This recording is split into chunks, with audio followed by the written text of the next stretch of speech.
আসসালামু আলাইকুম বন্ধুরা, ভিডিওটি না টেনে ভিডিওটি সম্পূর্ণ দেখুন। ভারতবর্ষে তথা পশ্চিমবাংলায় মুসলমানদের একটা খুব সুন্দর একটি রেকর্ড আছে। কি রেকর্ড? ভারতবর্ষে তথা পশ্চিমবাংলায় বা দেশের যে সমস্ত আইন পাশ হয়, যে সমস্ত নিয়ম কানুন পাশ হয়, আইন পাশ হয়, সেই সমস্ত নিয়ম কানুন আইন মুসলমানরা সবথেকে বেশি প্রাধান্য দেয়, সবথেকে বেশি পালন করে, আর সবথেকে বেশি মুসলমানরা সেই দেশের আইনগুলো মেনে চলে। তাই সেই দিকে খেয়াল করে আগে মুসলমানরা দেশের আইনকে আগে মেনে চলতো, এখনও চলছে, আগামীতে চলবে ইনশাল্লাহ। দেশের আইন মুসলমানরা সব সময় সর্বহালতে মেনে চলে। সেই দিকে খেয়াল করে আমাদের পশ্চিমবাংলায় মাননীয় মুখ্যমন্ত্রী শুভেন্দু অধিকারী যে আইনটা পাশ করেছে, মুসলমানদের সবার জন্য যে আইনটা পাশ করেছে, সে আইনটা মুসলমানরা বেশি প্রাধান্য দিচ্ছে, বা সে আইনটা মুসলমানরা সব মেনে চলবে বলে স্বীকৃতি দিচ্ছে। প্রতিটা বিষয়ে যে আইন পাশ করেছে, যে শুভেন্দু অধিকারী যে প্রতিটা বিষয়ে যে আইন পাশ করেছে, সেই আইনগুলো মেনে চলার জন্য মুসলমানরা স্বীকৃতি দিচ্ছে বা মুসলমানরা মেনে চলছে।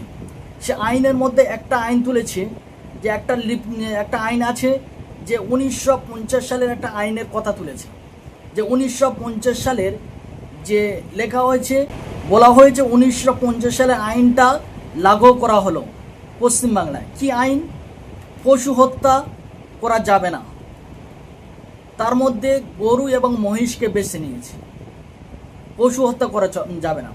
তাই আমি এখানে আমার একটা প্রশ্ন আছে, সমস্ত জনগণের কাছে, সমস্ত বন্ধুদের কাছে একটাই প্রশ্ন, যে 1950 সালে আইনে লেখা আছে যে পশু হত্যা চলবে না। তাই যে কোনো পশু হোক, সে গরু হতে পারে, মহিষ হতে পারে, ছাগল হতে পারে, বকরি হতে পারে, দুম্বা হতে পারে, খাসি হতে পারে, বা আপনারা যে কালী পুজো পাঁঠা বলি দেন, সে পাঁঠাও হতে পারে, হাঁস মুরগি যে কেউ হতে পারে, আরও ইত্যাদি ইত্যাদি হতে পারে। তার মধ্যে পশুদের মধ্যে থেকে গরু এবং মহিষটা কেন বেছে নিল? গরু এবং মহিষটা কেন টার্গেট করা হলো? বলতে পারতো যে পশু হত্যা চলবে না, টোটালি কোনো পশু চলবে না। তাহলে আপনি গরু এবং মহিষটা কেন টার্গেটটা করলেন?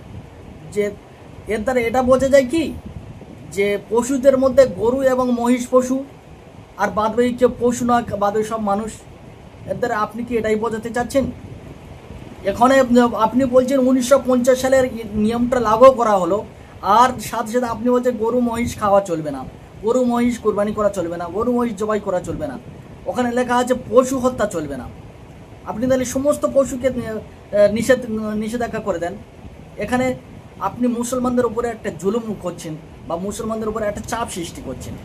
এই পরিপ্রেক্ষিতে আমার সমস্ত মুসলিম ভাই বোনদেরকে বলবো, বা সবাইকে একটা অনুরোধ করব, যে আপনারা পশ্চিমবাংলার যে আইন পাশ হয়ে সে আইনকে প্রাধান্য দেন, আর সে আইনকে মেনে চলেন। এবং সাথে সাথে একটা জিনিস আমাদের দাবি থাকবে পশ্চিমবাংলার সরকারের কাছে, বা এই ভারতের প্রধানমন্ত্রীর কাছে, একটাই আমাদের দাবি থাকবে, এই ভারতবর্ষে তথা পশ্চিমবাংলায় গরু কিংবা মহিষ, এই দুটো জানোয়ারকে, এই দুটো পশুকে, গরু কিংবা মহিষ, এই দুটো পশুকে রাষ্ট্রীয় পশু হিসাবে স্বীকৃতি দেওয়া হোক, জাতীয় পশু হিসাবে স্বীকৃতি দেওয়া হোক এই গরু এবং মহিষকে।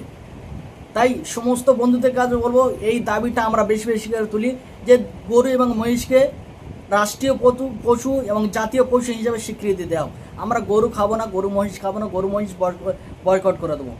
আর এই ভিডিওটা বেশি বেশি করে শেয়ার করে দেবো।